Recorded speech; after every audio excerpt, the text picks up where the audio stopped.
7 Johnny Carson guests who met their ends in the most baffling and chilling ways imaginable. For 30 years, Johnny Carson was the undisputed king of late-night television, welcoming the absolute biggest names in Hollywood into our living rooms every single night. With his signature charm, magnetic warmth, and that infectious, easy laugh, Carson made millions of viewers feel as though they were simply eavesdropping on two old friends catching up over a cup of coffee. However, peeling back the curtain reveals that behind some of these seemingly casual, light-hearted conversations, much darker and more tragic fates were waiting in the wings. A shockingly high number of guests who graced Carson's couch would later perish under circumstances so bizarre, grotesque and unexplained that they continue to fuel wild speculation and conspiracy theories even now. There is something truly deeply unsettling about going back and watching these specific Carson interviews today, confessed a former senior producer from The Tonight Show. You were sitting there watching these vibrant, incredibly talented stars who are completely oblivious to the strange, twisted and sometimes sinister events that would eventually snuff out their lives. What makes these fatalities so particularly haunting is the jarring juxtaposition between the controlled, well-lit safety of Carson's Burbank studio and the chaotic, often violent and inexplicable nature of these guests' final, terrifying moments on Earth. The very same celebrities who bantered comfortably and cracked jokes under the warm glow of the studio lights would later become the subjects of grisly crime scenes that continue to baffle seasoned homicide detectives and amateur sleuths alike. Over the next few minutes, we are going to deep dive into 7 of Carson's most unforgettable guests who later met ends so mysterious that they are still generating headlines and reopening investigations years and sometimes decades after they were laid to rest. But before we get to the others, we must first unravel the incredibly strange and tragic case of a woman who appeared on Carson's stage more than 100 times a performer, whose comedic rhythm with the host delighted millions, and whose lonely death on a desolate Mexican beach remains one of Tinseltown's most enduring and frustrating cold cases. The banter they shared was legendary, often filled with double entendres that played perfectly into her innocent persona, masking the tragedy that was to come. This is the story of Carol Wayne and the mysterious, unsolved fate of Carson's beloved matinee lady. To the millions of loyal Tonight Show viewers tuning in during the 1970s and early 1980s, Carol Wayne was instantly recognisable as the curvaceous, seemingly airheaded matinee lady from the popular Art Fern's Tea Time movie sketches. With her breathy, high-pitched delivery and a feigned inability to grasp the host's blatant sexual innuendos, Wayne crafted one of the most iconic and beloved recurring characters in the show's history. But make no mistake, Wayne was not just another pretty face in Hollywood, as a noted comedy historian later explained. She possessed a genuine, sharp comic timing and mastered a specific kind of wide-eyed innocence that served as the perfect foil to Carson's sleazy, fast-talking Art Fern character. Their on-screen chemistry was nothing short of electric, creating comedy gold that looked effortless but required immense skill. However, this dazzling professional success stood in stark, depressing contrast to the turbulence that defined Wayne's private personal life. Behind the bubbly, carefree on-screen persona lurked severe financial struggles, a string of broken relationships, and according to those in her inner circle, a spiraling dependency on alcohol and illicit substances. These personal demons intensified drastically in 1982 when Carson made the decision to shorten The Tonight Show from 90 minutes down to 60 minutes, effectively axing the tea time movie sketches that had been Wayne's primary paycheck. In January of 1985, 3 years after her final bow on The Tonight Show, Wayne took a trip to the Mexican resort town of Manzanillo, accompanied by a car salesman named Edward Durston. According to the statements Durston later gave to the authorities, the couple got into a heated argument on January 10th. Durston claimed that Wayne stormed out of their hotel room to take a walk on the beach to cool off, bizarrely leaving behind her passport, her luggage, and all her worldly possessions, never to be seen alive again. 3 agonising days later, local fishermen made a gruesome discovery, finding Wayne's lifeless body floating in the shallow waters of Santiago Bay, roughly 12 miles away from her hotel. She was only 42 years old at the time.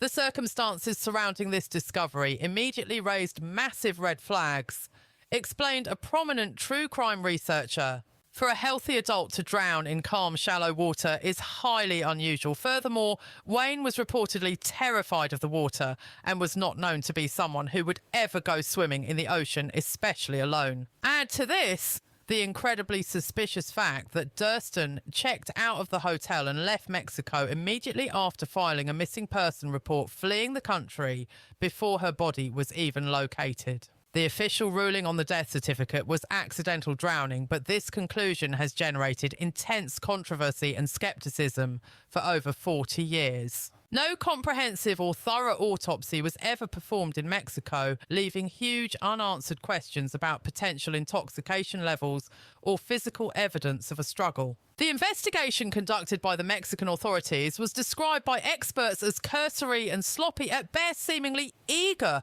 to close the file on a dead tourist. Adding yet another layer of chilling mystery is Wayne's connection to Edward Durston. In a truly disturbing coincidence, Durston had also been the last person to see another celebrity alive during a mysterious death 11 years prior. Back in 1974, he had been in the apartment with actress Diane Linkletter, the daughter of famous entertainer Art. Linkletter on the very day she plummeted to her death from a 6th-floor window in what was quickly labelled an apparent suicide. The connection to Durston creates one of those sinister coincidences that is incredibly difficult to dismiss as mere chance, noted the true crime expert. The statistical improbability of a single individual being present for the unnatural deaths of 2 separate entertainment figures has kept suspicion and rumours alive for decades. What makes Carol Wayne's death particularly poignant is how thoroughly and tragically it contrasted with the vivacious, full-of-life character she portrayed on Carson's show. The woman who had brought laughter and joy to millions with her. Exaggerated naivety met an end, shrouded in circumstances so murky and dark that the full truth of what happened on that beach may never be known. Her legacy remains trapped between the bright lights of the stage and the dark waters of the bay, a story that refuses to find closure. Next, we turn our attention to number 2, Bob Crane and his hidden life. When the wholesome star of Hogan's Heroes sat across from Johnny Carson in the 60s and 70s, viewers saw an American icon. Back in the day, Bob Crane was the absolute definition of a charming, quick-witted superstar sitting pretty at the very peak of his fame as the lead in the incredibly successful World War II sitcom. As the face of Hogan's Heroes, Crane projected a specific vibe and all-American wholesomeness mixed with just enough roguish charm to make his character's clever scheming against his Nazi captors feel totally believable. According to a prominent television historian, Crane was basically the prototype for the perfect leading man during that golden era of broadcasting. He possessed a truly remarkable ability to appear simultaneously squeaky clean and safe for family viewing, while also being slightly mischievous. He was trustworthy enough that Middle America embraced him with open arms, yet he carried just enough of an edge to seem modern and culturally relevant. However, what neither Johnny Carson nor his massive audience could have possibly suspected was that behind this carefully curated facade and his meticulously maintained public image there lurked a private life so completely at odds with Crane's clean-cut reputation that its eventual exposure would shock even the most jaded Hollywood observers. When Crane was discovered brutally murdered inside a Scottsdale, Arizona apartment on June 29, 1978, the fallout was catastrophic. The subsequent police investigation would peel back the layers to reveal a hidden life so sensational and scandalous that it would forever overshadow his professional accomplishments. As one crime journalist noted, the Crane investigation unveiled a dark side of the actor that was completely unknown to the adoration of the general public. Investigators stumbled upon a treasure trove of evidence, including hundreds of photographs and Investigators uncovered a sordid archive that went far beyond simple home movies, a massive collection of tapes cataloguing Crane's insatiable appetite for debauchery, featuring countless women captured in explicitly compromising and often degrading scenarios. At the dark heart of this double life and serving as a focal point for the subsequent murder investigation was his deeply complicated and toxic alliance with a man who enabled his worst impulses. That man was John Henry Carpenter, a high-powered regional sales manager for Sony who did more than just talk tech. He was the one who personally placed the era's cutting-edge video recording equipment directly into the actors' hands. Rumours suggest the pair operated like a twisted production team, utilising this advanced technology to build a sprawling illicit library of amateur pornography documenting their shared sexual conquests. The timeline of the tragedy traces back to the humid evening of June 28, 1978, just after Crane had wrapped up a performance at a local dinner theatre in Phoenix, Arizona. By the following morning, the laughter of the sitcom world was silenced forever when his lifeless body was discovered in his apartment, brutally bludgeoned beyond recognition. Authorities never managed to locate the actual murder weapon, though forensic analysis suggested it was likely a heavy camera tripod, a chillingly poetic instrument of death considering Crane's obsessive fixation with filming his own bedroom escapades. The investigation quickly zeroed in on Carpenter, with damning circumstantial clues stacking up against him, including traces of blood found in his rental vehicle that seemed to implicate him directly. That biological evidence matched the actor's incredibly rare blood type, yet the prosecution's case crumbled due to the rudimentary forensic capabilities of the 70s and a crime scene investigation that was botched from the very start. It took nearly 2 decades of legal wrangling before authorities could mount a serious challenge, finally dragging Carpenter before a jury in 1994,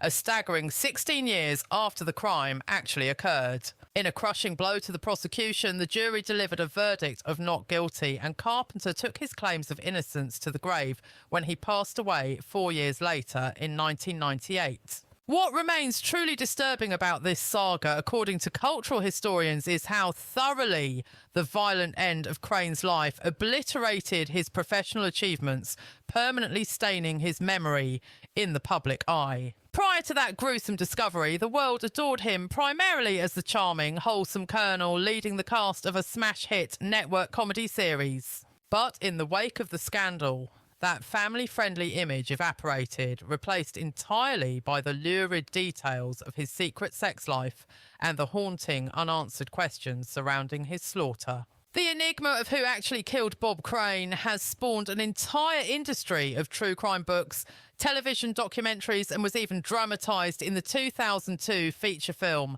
Autofocus. Even with decades of scrutiny and obsession, the puzzle pieces refuse to fit together, cementing this case as one of the most enduring and frustrating cold cases in the history of Tinseltown. From the dark mysteries of Hollywood, we turn our attention to the music charts of 1957, where a smooth new sound was beginning to take over the airwaves. We are talking about the legendary Sam Cooke, a generational talent whose voice was extinguished tragically early, leaving a void in the soul of American music. When he stepped onto the Tonight Show stage on February 7th, 1964, Cooke wasn't there merely to promote a record.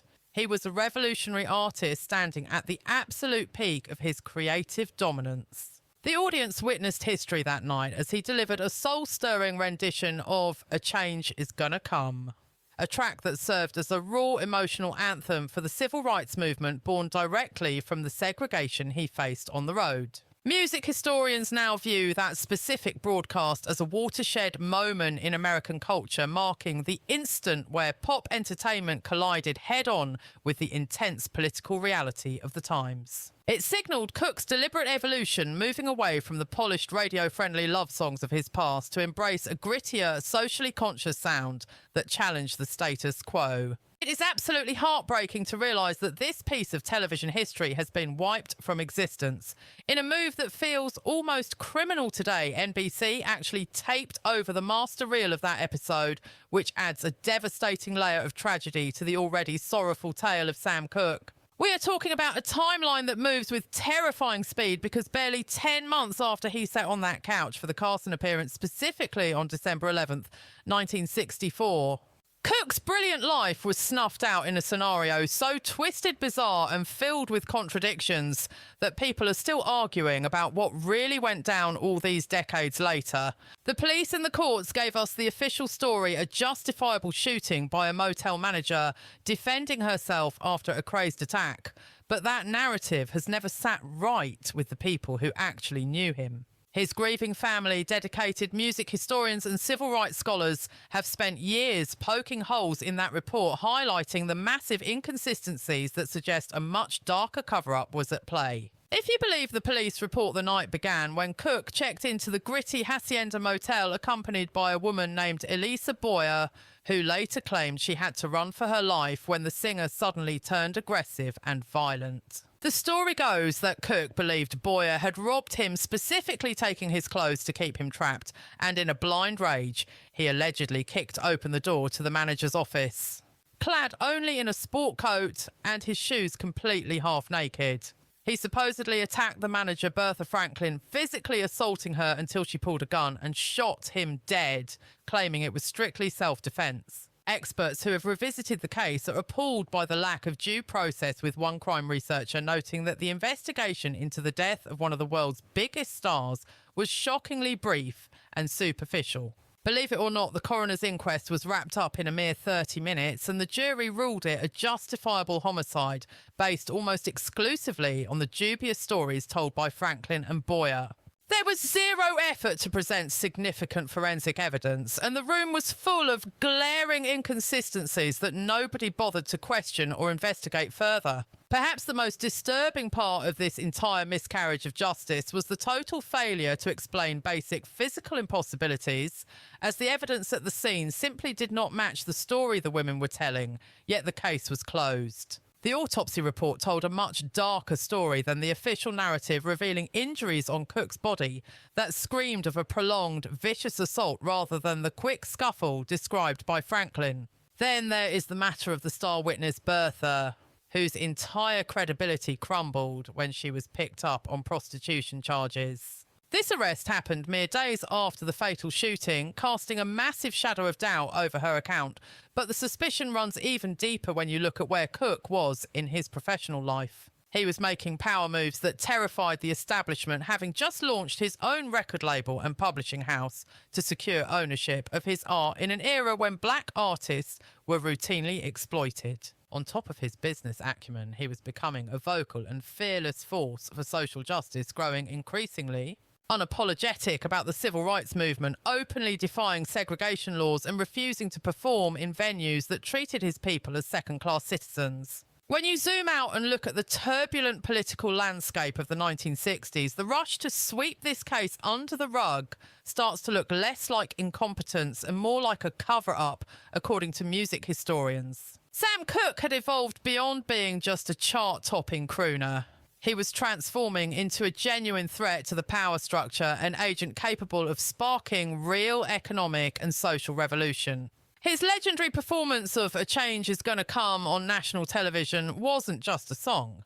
It was a manifesto proving he was ready to weaponise his immense talent to dismantle the status quo. There are so many layers to that tragedy, but let's pivot to another Hollywood enigma that has haunted us for decades. Coming in at number 4, we have the heartbreaking and mysterious demise of Natalie Wood and the dark waters that claimed her.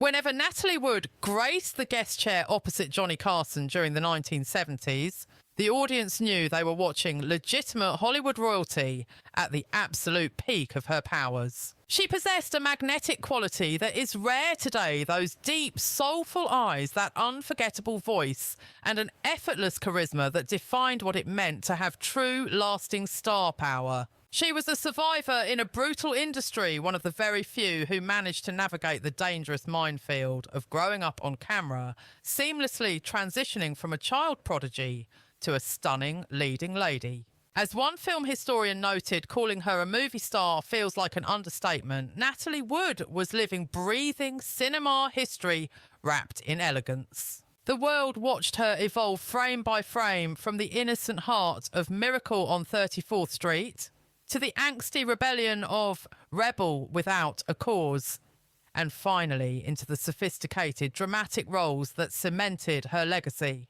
While the timeline of her final night has been scrutinised for years, the interpretation of those events remains a battlefield of conflicting theories and hushed whispers. The tragedy unfolded on November 28, 1981, while Wood was spending the holiday weekend aboard the yacht known as the Splendor.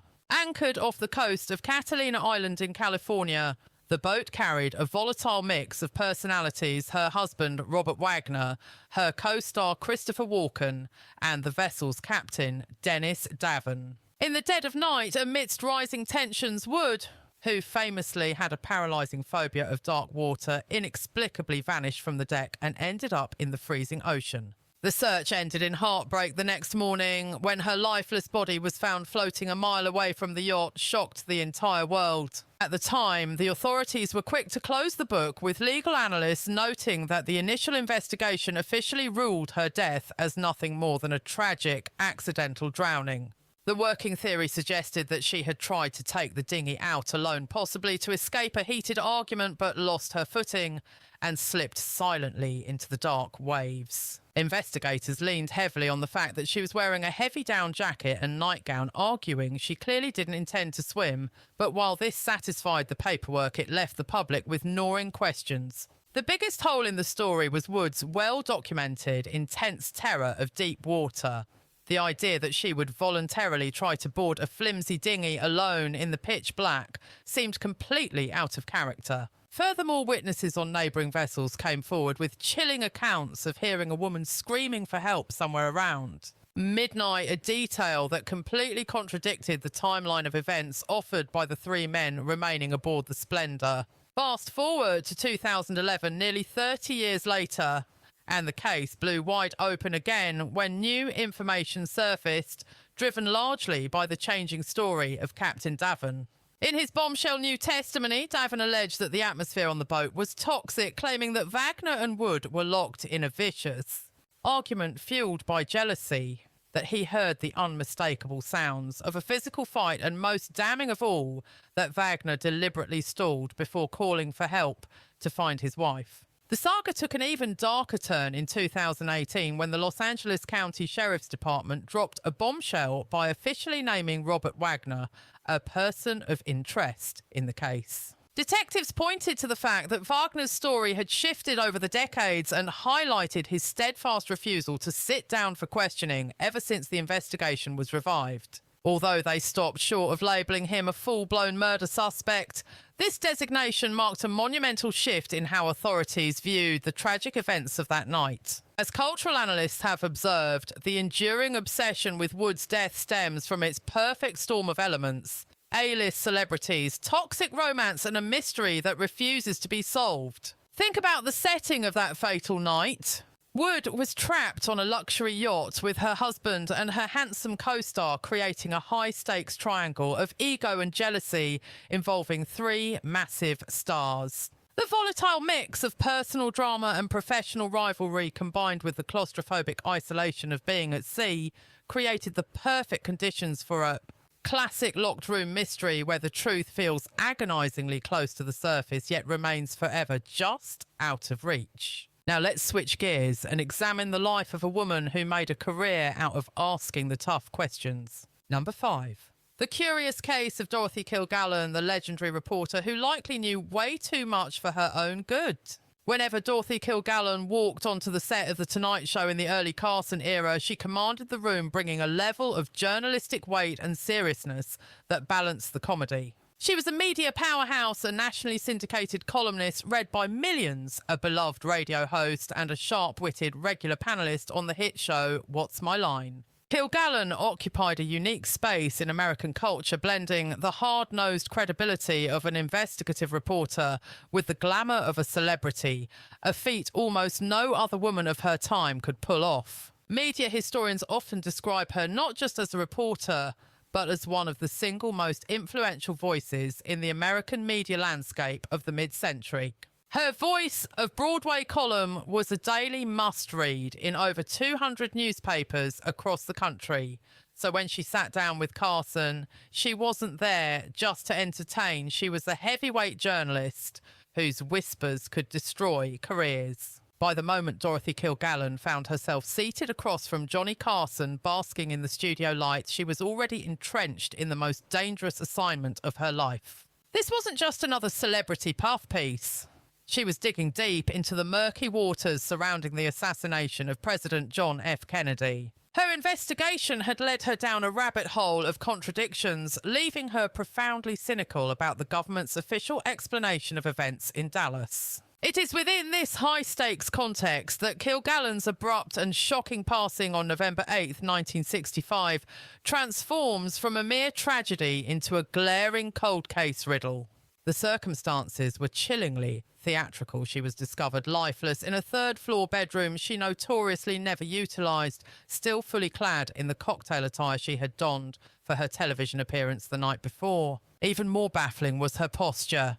She was propped upright in bed, false eyelashes still attached, reading glasses perched on her nose, and a book open beside her, a tableau that friends insisted was entirely alien to her meticulous bedtime routine. Yet, in the face of these bizarre and staged-looking details, the medical examiner's office wasted no time in closing the book on her life.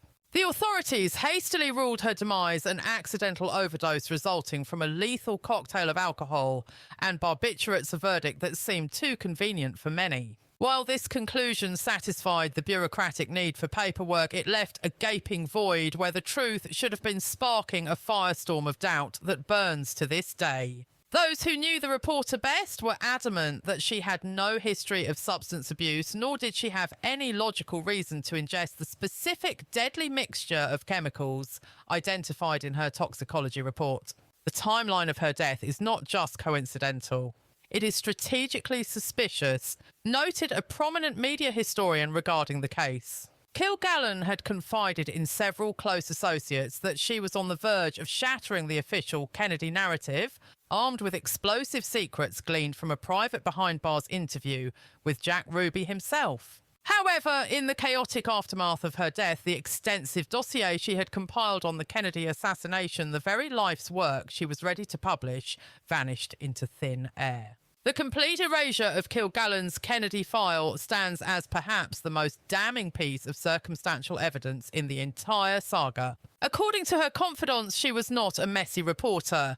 She maintained a rigorously organised archive of every lead transcript and note related to the president's murder. She treated this specific file with the utmost paranoia and carekeeping. It physically segregated from her other projects and locked away in what she believed was an impenetrable location. Yet once her body was removed, that critical file evaporated without a trace, and adding fuel to the conspiracy fire was the inexplicably sloppy handling of the official inquiry. In defiance of standard protocol for such a high-profile and suspicious death, a comprehensive autopsy was never conducted, and in a move that screams cover-up, the original toxicology samples were destroyed shortly thereafter. Even her death certificate was riddled with factual errors, appearing to be a rush job rather than a professional medical record. These procedural failures pile up to form a sinister mosaic suggesting that powerful forces were at work to ensure the truth remained buried, fueling suspicion that has persisted for over 60 years. The Kilgallen story is a distinctly dark chapter in American journalism, representing a tragedy that goes beyond the loss of a single life. As the historian concluded, it was the assassination of the truth itself. Whatever earth-shattering revelations she unearthed about Dallas died in that bedroom with her, or were stolen along with her missing manuscripts. In the 1960s, the mantra was to never trust anyone over 30.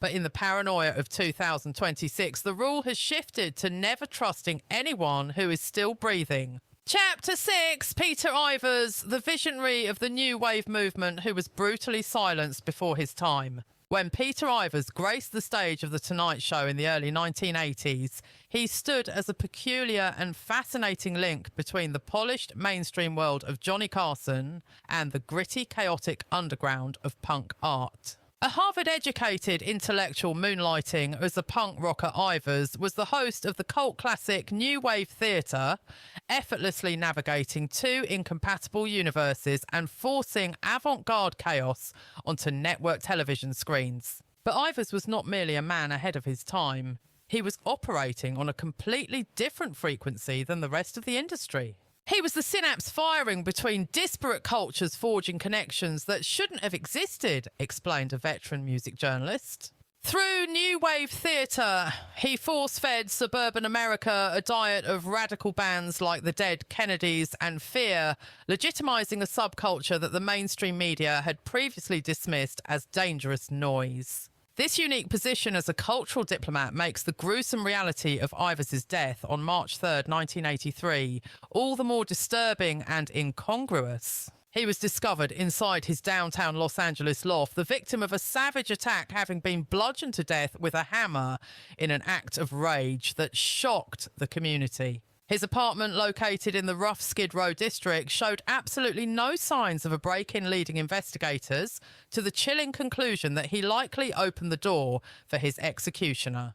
The sheer ferocity of the murder was impossible to reconcile with the gentle soul that Peter was, remarked a researcher specialising in Hollywood crimes. By every single account, he was a pacifist, an intellectual and a sweet man who had no known adversaries in a cutthroat business.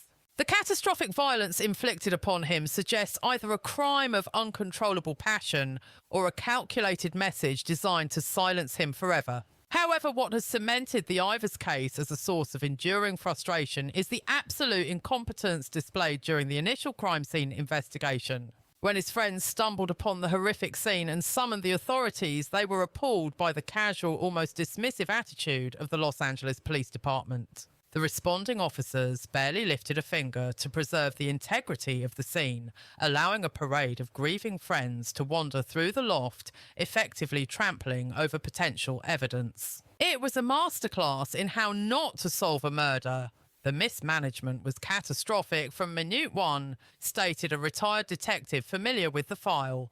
Standard police protocols were tossed out the window, the scene was hopelessly contaminated, and critical forensic evidence such as fingerprints was either ignored or lost entirely. The detectives seemed to operate under the biased assumption that this was just another transient murder in a bad neighbourhood, failing to recognise they were standing over the body of a significant cultural icon. In the 4 decades that have passed since Ivers was murdered, a myriad of theories has filled the vacuum left by the lack of justice. Rumours have swirled endlessly regarding potential motives ranging from jealous lovers to business deals gone wrong in the darker corners of the industry. Some speculators point to the murky intersection of the punk scene and the drug trade, while others suggest his eccentricity made him a target for someone who despised his outsider status. Others still grapple with the idea that this was deeply personal, wondering if a secret relationship or a hidden professional rivalry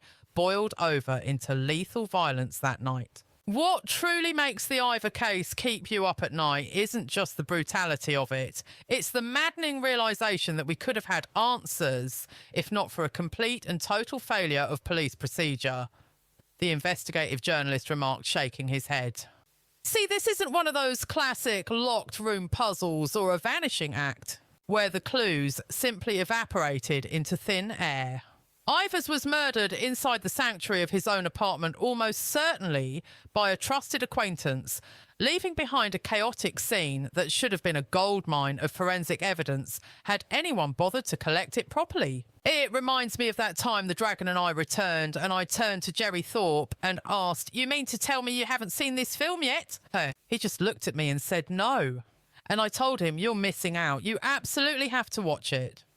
Which brings us to number 7 on our dark list, the bizarre and scandalous death of David Carradine in Bangkok.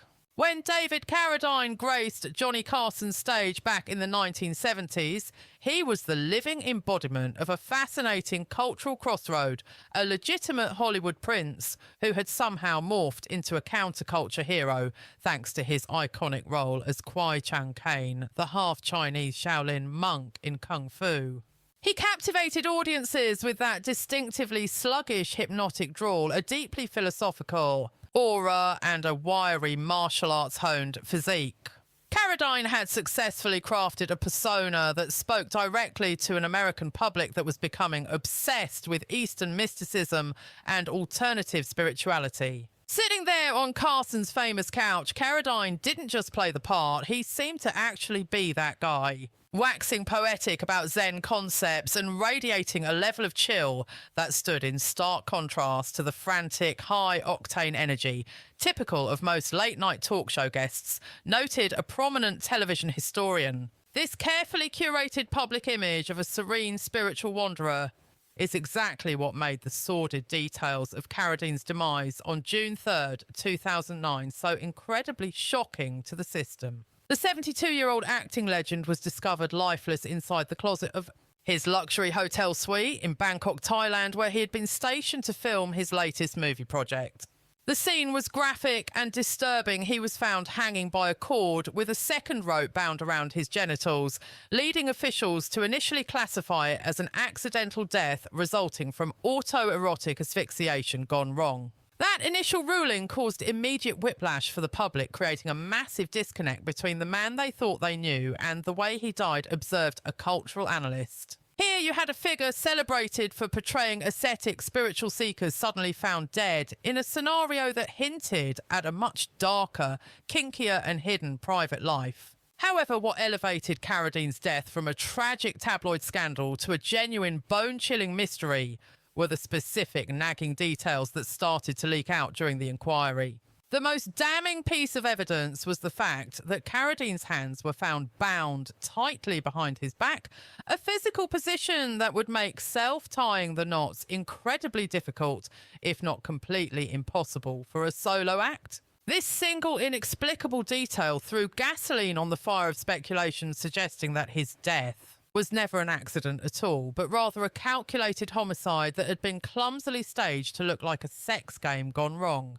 Carradine's family, especially his brother Keith, refused to accept the official narrative and pushed hard for a deeper probe, openly suggesting that the actor had been the victim of foul play. They didn't just point to the bound hands, they highlighted Carradine's recent interest in investigating illicit underground sex in Thailand for an upcoming film role, dangerous curiosity that could have easily put him in the crosshairs of some very powerful and unforgiving enemies. Despite the uproar, Thai authorities eventually closed the book on the case, ruling Carradine's death as accidental asphyxiation and emphasising that there were no signs of a struggle or forced entry in the hotel room. The family hired their own independent forensic pathologist who determined that Carradine definitely did not commit suicide, yet the report stopped short of explicitly stating whether a second party was present in that room when he died. What makes the Carradine file so frustratingly impossible to close is that perfect storm of bizarre physical clues of death occurring in a foreign jurisdiction, with vastly different policing standards, and the inherently solitary and private nature of the act that supposedly took place, explained a veteran crime analyst. Without direct independent access to the raw evidence and the crime scene outside, investigators have been forced to rely on second-hand reports and translated documents, rendering any definitive conclusion about murder versus accident nearly impossible to reach. The 7 Carson guests we have looked at today represent a very specific, haunting brand of Hollywood tragedy. These were lives that didn't just end. They left behind a legacy of question marks and whispers that have persisted for decades without resolution. From the mysterious drowning of Carol Wayne in Mexican waters to Dorothy Kilgallen's highly suspicious overdose, these stories serve as a grim reminder that celebrity status and fame offer zero armour against becoming the victim of an enduring unsolved mystery. What makes revisiting these cases so particularly haunting is the stark contrast between the safe, controlled and glamorous environment of Carson's studio and the chaotic, often gritty circumstances in which these stars met their ends, observed the television historian. On The Tonight Show, these guests were polished, charming and articulate, appearing to be in total command of their destiny and their public narrative. Their abrupt and mysterious deaths completely shattered that carefully maintained illusion of control. You see this contrast most vividly with icons like Natalie Wood and Sam Cooke, whose final appearances with Carson captured them at the absolute peak of their powers, with absolutely no foreshadowing of the bizarre events that would snuff out their lights. Watching these vintage interviews today feels less like entertainment and more like reviewing evidence in a cold case that continues to play out in the court of public opinion. We watch for moments, glances, or words that seem to offer a clue, but in the end, they just raise more questions than they ever answer. Perhaps the most unsettling aspect is how these unsolved deaths often mirror the darker power dynamics and social prejudices of the times they lived in. Natalie Wood's case forces us to confront uncomfortable questions about domestic volatility and the immunity often granted to the wealthy and powerful. Kilgallen's death hints at the lethal risks of poking into government secrets, while Sam Cooke's tragedy illustrates the casual, heartbreaking dismissal of suspicious deaths involving Black Americans during the 1960s. When historians step back and look at these tragic celebrity endings as a collective group, disturbing patterns start to materialise that tell us a lot about how society functions. We begin to understand how stardom is a double-edged sword. It can elevate you, but it also paints a target on your back, and investigations into famous figures often swing between obsessive nitpicking or, in this case, a complete lack of diligence. It highlights a corrupt system where difficult questions are intentionally ignored if the answers threaten to disrupt the established social narratives or expose powerful interests. For those of us watching these vintage Carson clips in 2026, there is a heavy, unavoidable sadness in watching vibrant, talented human beings laughing and joking, completely unaware of the doom looming just around the corner. There is a haunting disconnect as they have no idea that their incredible legacies are about to be overshadowed by tragedy. Instead of being remembered solely for their artistic genius, their lives are destined to be defined not just by their achievements, but by the gruesome and mysterious nature of their untimely deaths. If exploring these dark corners of Hollywood history hooks your interest, make sure to hit that subscribe button, because we have plenty more deep dives into the entertainment industry's most chilling cold cases coming your way. We want to hear from you, so drop a comment below and tell us which of these tragic tales sticks with you the most. Do you have a theory about what really happened? Share your thoughts on these enduring enigmas that continue to haunt the halls of fame.